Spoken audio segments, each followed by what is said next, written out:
Hello everyone, সবাই কেমন আছো? আশা করছি খুব ভালো আছো। আমিও খুব ভালো আছি। নিত্যদিনের জীবনে আজকে একটু অন্যরকম, কারণ আজকে বড়বাবু বাড়িতে আছে। তো আজকে তো কাজবাজ অনেকটাই বেশি, কারণ আজকে শনিবার, কাল রবিবার, কালও চলে যাবে। তো আজকে এই যে সকাল সকাল উঠে আমার রান্না বান্না কাজকর্ম সবই কমপ্লিট হয়েছে। সাথে এই যে রুটিও করেছি, একবারে করে নিয়েছি। আর চা, এই যে ঘুম থেকে উঠেছি চাটাও দিয়ে দিয়েছি।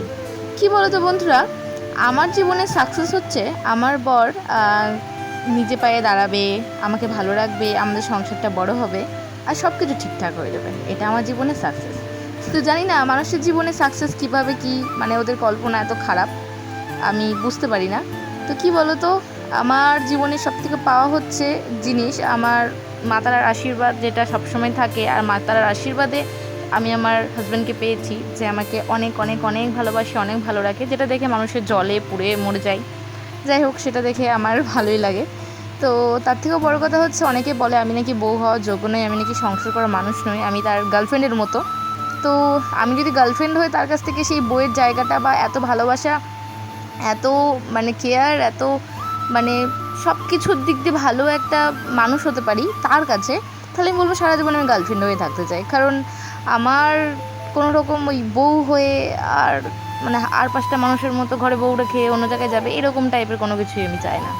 চাই আমার বর হোক, আমার বয়ফ্রেন্ড হোক, যেহেতু তো যারা বলেছে তারা আমাকে গার্লফ্রেন্ড হিসেবে ধরেছে, তো আমার বয়ফ্রেন্ড বাইরে তো মুখ মারতে যায় না কোথাও। যাই হোক, আমরা দুজন দুজনাকে নিয়েই থাকি। আমাদের অভাব হলেও দুজন দুজনের সাথেই বলি, আমাদের কষ্ট হলেও দুজন দুজনের সাথেই বলি, আমরা ভাগ করে নিই।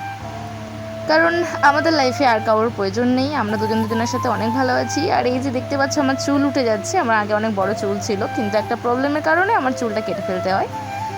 আর এই এখন চুল প্রচুর উঠে। তোমরা একটুখানি সাজেস্ট করো তো কী করবো চুলের জন্য, তাহলে চুলটা একটু বড় হবে আর ঘন হবে। এসব ব্যাপারে আমি একটু কম জানি। আর কি বলো তো বন্ধুরা, আজকে সকাল থেকে সারাদিন একটু অন্যরকম গেছে, কারণ ও বাড়িতে থাকলে অনেকটাই ভালো লাগে, কারণ কথা বলার মানুষটা আমি পেয়ে যাই। তাছাড়া অন্য দিন আমি খুব একা হয়ে যাই, একা ফিল করি। হ্যাঁ, আমি নিজেও একটা কাজ করি, তার জন্য আমার একটুখানি সময়টা কাটে, কিন্তু তার আগেও ভাবি যে ভিডিও বানাবো, এই করবো, সেগুলোর টাইমটা হয় না আমার।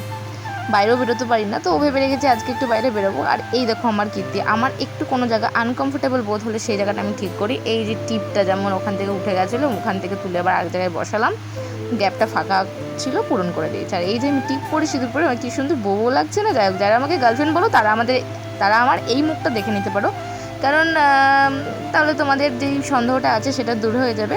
আমার মুখটা দেখে নিশ্চয়ই মনে হচ্ছে না আমি আমার বরের হচ্ছে গার্লফ্রেন্ড।